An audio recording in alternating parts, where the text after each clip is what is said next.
And I'm in love with the good life. Can't give it up. Make it to the top. Keep climbing. I wanna live it up. The good life. I'm coming up. I'm coming up. The good life. Good life. Oh, good life. Good life. Good life. Good life. Boom, coming in hot, Chinchy. You're not coming in hot again, are you? You're coming in really cold. I'm coming in at about 102 to 103 fever right now, dude. Killing me. I am so tired and like I'm sick, dude. I don't like being sick. I don't get sick often, but I'm sick. That's the sick. worst. That's the worst. Yeah. It's so bad. Well, thanks for grinding, bro. Because Yeah, man. We have to do 102, 103 fever makes you want to just be in bed all day. Oh my God, I know. This morning we were going to record. There you go, everybody. Sorry. We were going to record this morning. We were going to record at what, 9 Eastern? I think it was like 7:40 a.m. I opened my eyes. I was like, Case, I can't do it right now. Yeah, no chance. I slept till 10, which was good. I think that helped. So I'm getting good. I'm grinding along there. How are you doing? You good? Good, yeah. I was in the cold plunge this morning, which obviously you wouldn't even think about getting in today. I would get pneumonia and die. Yeah, you pneumonia easily, easily. And then, dude, I'm good. I got a little workout in this morning. I just had a little steak and eggs for lunch. Oh, yeah, I'm rolling. And dude, it's my daughter Carly's 18th birthday today. Happy birthday, Carly! Let's go. Great? And Sarah's the best, dude. Sarah put together this like coming downstairs. Like this morning, we come down, balloons everywhere. Streamers. Happy birthday, Carly! So awesome. I'm excited. I can't believe Carly's 18, dude. Like I like. Is that crazy? It seems like yesterday she was just born, my first daughter, and incredible. So yeah, so she's having a good day. We're gonna. She wanted to have. I get the kids whatever they want for dinner. So she wanted to have French toast for dinner. All right, I like making some French toast tonight for dinner. We're all gonna crush that, and yeah, man, it's a great day. November 28th is always a great day for me, like I said, because it's Carly's birthday. So. That's awesome. Oh, well, wait, we're talking numbers here. There is a number out there that is very interesting. That's going on. This is it's getting a lot of play here. I think Heyman's talked about it. Other guys have written this. I think it started on SNY. So there's been no Yankee to wear the number 18 since Andrew Benintendi in 2022. The reason behind that, people are saying, is because in Japan, the number 18 is reserved for the ace of a pitching staff. Have you ever heard this? Wow. No, I've never heard this. Yeah. So obviously everybody's going after what's his name? Yamamoto. Yamamoto. You say it better than me. I don't say it very well. Everybody's going after Yamamoto. And so there are teams that are like kind of not having anybody wear 18 so that it can help the recruiting process. Do you believe that? Like that's really crazy. Dude, it's so funny that you say that because I played with Dice K in 2008 and I believe he was number 18. Wait, hold on. Let me look. And boom, number 18. You're right, dude. And I never thought about that till now. I never thought about that. So then I thought back and I was like, wait, Tanaka didn't wear 18, did he? Tanaka for the Yankees wore number 19. However, the reason was because Hiroki Kuroda was wearing number 18 and Kuroda was just as much of a legend as all these guys in Japan. So out of respect for Kuroda, Tanaka was wearing 19 with the Yankees. It's a fascinating thing. That is fascinating, man. That's really, really cool. I love stuff like that, dude, in Japan. Like, I just feel like like I said, there's something about respect and, respecting the elders, respecting the generations, respecting the guys that have come before you. And, that number 18, that's really, really cool. I never knew that. That's absolutely fascinating. It is fascinating. And you think about, man, that's why the Yankees are the Yankees. They think that far. They think that deeply into the situation that they're like, nobody's wearing 18 this year. Yeah. That's really so we crazy. could say we saved it for you. Yeah. Hey, have you ever seen a movie The Fan with with Snipes? Yeah, and Robert De Niro. Yeah, and what's his name? Del Toro played like the hotshot young kid. That was when he wanted his number back. Seen it. What? I've never seen it. I've never seen it. No. Wait, so you play professional baseball and you've never seen that movie? I think I was scared to see it. Isn't it about a stalker fan? Like De Niro's a stalker or something? Yes, dude. Oh, John Crook's in it too. John Crook's in it. What does he do? He's on the team. Crook got into acting when he was doing all that Best Damn Sports Show stuff. Yeah. He was in some movies. He's a pretty good actor, dude. Wow. You have to go see it. You have to watch that movie now that you're not playing. I love De Niro and Wesley Snipes too. Dude, it is such a phenomenal movie. It's basically kind of it's kind of a takeoff as if Barry Bonds had just got to. I mean, basically the San Francisco Giants. The Giants, right? Dude, you gotta. I'm not even gonna tell you any more about it. I'm not gonna don't tell me because I will watch it. I will watch it. It is scary though. It really is scary. It's a scary movie. Dude, the other movie that kind of goes under the radar for De Niro that was a scary movie too was, what was the one where he was like the stalker? He was another stalker. That was a remake of Cape Fear. Cape Fear. Oh, dude, that was terrifying. When he's just sitting laughing, screaming, laughing out loud in a movie theater, he's like, ah. Yeah, that's terrifying, dude. How about when he followed them? I'm not breaking too much here. When he followed, they were moving, they were trying to get away from him, and he hung on to the bottom of their car for like a 3-hour ride.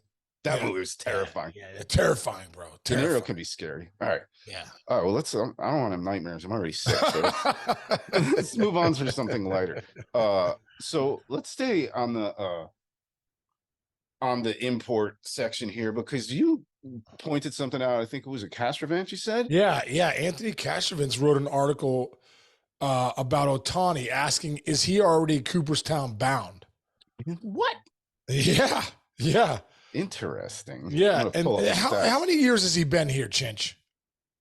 I'm pulling his numbers up right now. Is it 3 years? 4 It years? might be 5 by now. I think it's 5. Yeah. It's so hard pulling up 6. his stats because you have to pull up 2 different human beings. I think it's 6 years ago, but maybe he has 5 years of service. He got here in 2018. Don't forget that 2020 was 18, 19, 20, 21, 2, 3. Okay, yeah. So obviously he's makes sense because he's a free agent. It makes sense because he's a free agent. Oh, there you go. That's right. And he goes, down the list. It's pretty incredible what he talks about. Just like in the last 3 seasons, Ohtani's average of 161 OPS, which that means he's 61% better than the league average player. As a hitter, and a 151 ERA plus as a pitcher. Same thing, 51% of all the normal pitchers, right? Right. So, you go up and down his numbers, and I think one of the things about Cooperstown. So this has 2 MVPs. So right there, it might say yes. But Dale Murphy had 2 MVPs. Rookie of the year, exactly. And I have to think, bro. We've never seen anything like it. As I'm thinking now, I was going to say no, but as I start thinking about it, like, is this one of the first guys ever that we're like, wow, this is such a unicorn. Yeah. That he's already done enough in this 6 years to get in. Obviously, I think it needs to get to 8 years. 2 more years of doing what he's doing. Even if he doesn't pitch, obviously he's not going to pitch in 2024. Right. But he's going to hit and still be one of the best hitters, over 1,000 OPS last year. So I think 2 more years and he's in Cooperstown. I mean, no doubt about it. It's just been, like I said, we've never seen anything like this. But it was an interesting article Anthony wrote because that is a question we're all asking because it's usually a 10-year window where they say you were the best player, top 10 players, top 5 players, right, in that decade. in that decade. So. It's going to be a couple years less for Ohtani, I believe. It's a great question. Well, it goes back to, it's called the Hall of Fame, right? And as we all know, it's not actually like the league doesn't vote on this. Most people know this, but not necessarily. It's writers. It is the Baseball Hall of Fame. It's not the MLB Hall of Fame in a degree. It's its own entity.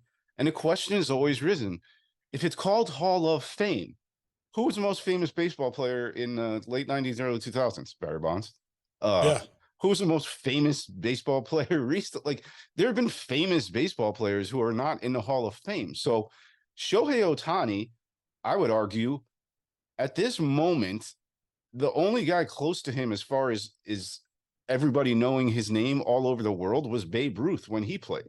So Shohei Ohtani, right now, you have to say he's the most famous baseball player in the world.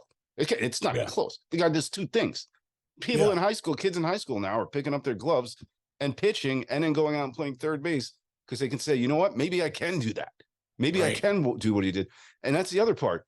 If you start seeing more guys coming in there pitching and hitting, that adds to his resume because he's the one that did it and proved you can kind of do it. I think. I don't know. Well, I think the biggest thing with that was I don't know if in the United States we would allow guys to do that. It's because when he was such a commodity and when he first came over, they're like, well, there's no way he's gonna be able to do it. He's proven not only can he do it, he's one of the top 5 in both hitting and pitching. So he could do it at a high level. You know, I think that's the biggest thing is that he's proven he can do it. I also think, Chinch, thinking about guys doing it down the road, the amazing thing about what Ohtani does is he's a starter. Right. Yeah. It would be one thing if he was a closer. You know what I mean? Like, okay, guy plays the outfield. He plays, 150 some games a year. And he could, you could see this happening, no doubt about it, in the next few years. You're going to see a guy that's in the outfield come in to close a game, or, you know what I mean, has just a cannon of an arm. Right. You know what I mean? So I think that's what you'll see. But the fact that Ohtani's a starter, it's where crazy. to win in this league, you got to have great starters. I think that's what makes him so unique. That will we see a guy come in that's a starter? I don't know. I don't know if you can. You know, because a lot of relievers that have good arms, a lot of players that are good players have good arms. They could come in for that one inning. Right. Right. Know? Yeah. No, it's great. Remember when he first got here, everybody's like, "Oh, don't let him hit, just let him pitch." And now he's the best hitter in baseball. I mean, he won that MVP based on his offense. Remember, he came in and he's striking out in spring training, and everybody's like, "This guy's swing is ridiculous. It's awful. It'll never play in the big leagues." And hey, how's your 44 homers this year with a 4?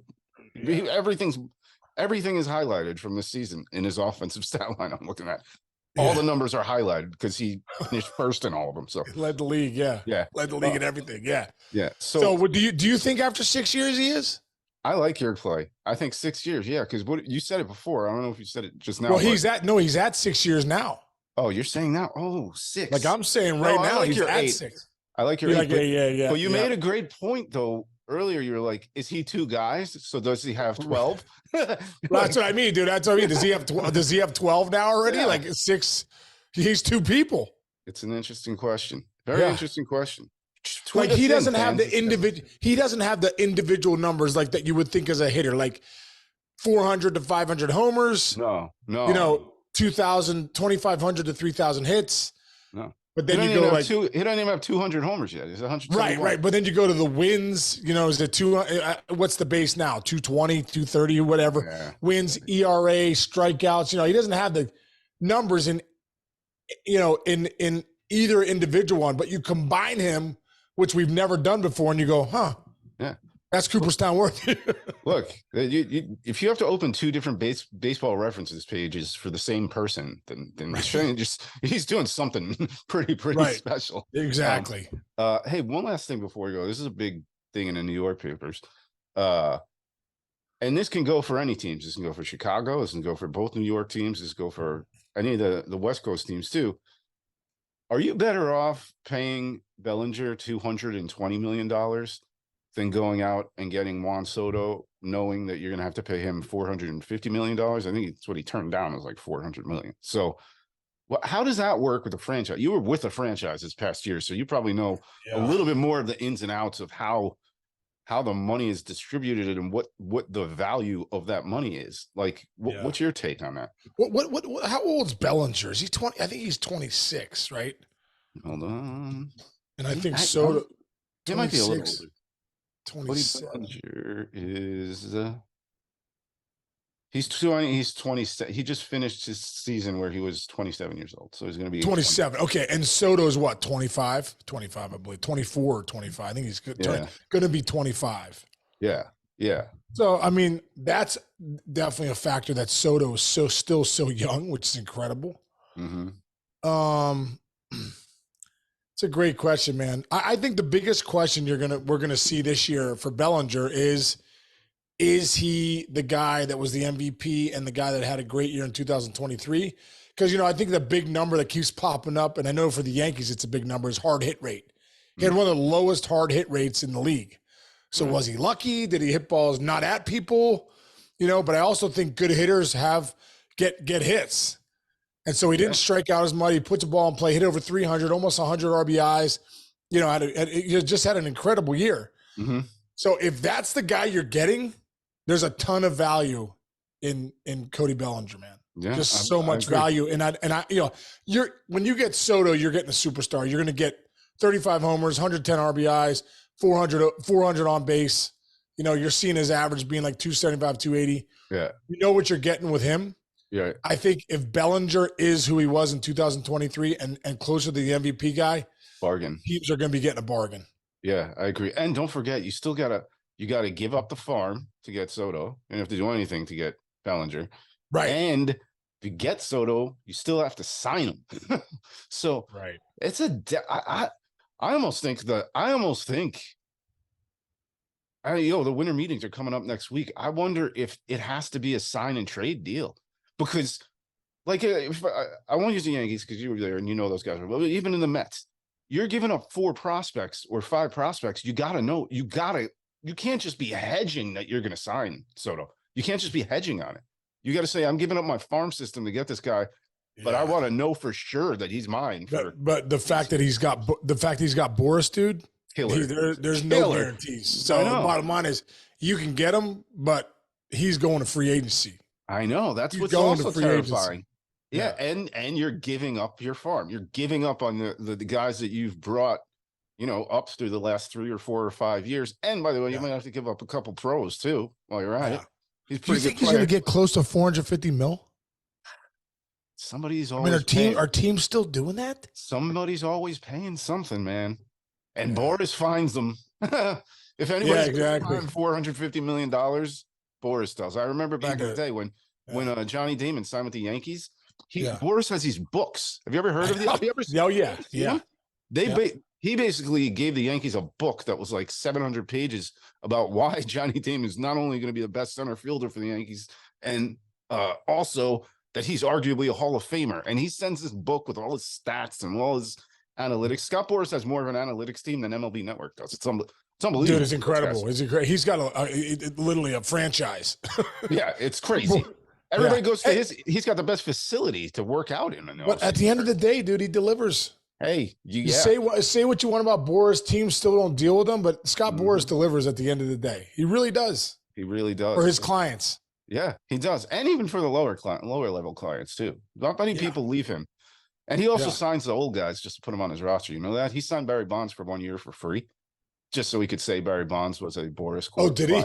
Yeah, did you know that? No, that's great. Listen, you say whatever you want about that guy. That guy is it. He is the super agent of all time. He is the super agent. It's not even close. I don't think it's even close. And I saw Scott in when we played Anaheim, got a chance to have a conversation with him for 5-10 minutes. He's in that little. He's right here. He's got the greatest seats right there. Right, you walk in. But dude, Scott has evolved, man. He just continues to surround himself with great people in the industry and just continues to elevate himself. And like I said, he thinks differently with his players, and he gets them the best money that the market can get these guys. Yeah. And he's not everybody's cup of tea because he's a tough negotiator, but he definitely gets the guys the money, and that's why guys are with him. Yeah, maybe if you sign with him, your cat wouldn't have peed on your suit in that arbitration deal. Exactly. Well, I had Ron Shapiro, Michael Moss. I feel like they were great. They were great for me. They couldn't help. The cat pee, was really on me at the end of the day. Nice. All right. Well, hey, I gotta go because I need to sleep off the rest of this day. You need water, sleep, and tomorrow we have the new manager. Yes, tomorrow we have Carlos Mendoza, New York manager, new manager of the New York Mets, joining us. It's going to be a great time. I'm looking forward to it. He's such a great friend. So tune in to tomorrow. No doubt it's going to be awesome. Chinch, you got to be ready to go, bro. I know you just got to get some sleep, grind it out, throw some water on you, whatever you got to do. I might have to use the cream and the clear today. You can, bro. You don't play Major League Baseball. Use whatever you want. Exactly. Use whatever you want. All right, bro. Love you, man. All right, bro. Love you, man. Hope you feel better, dude. Thanks. See everybody tomorrow. Thanks.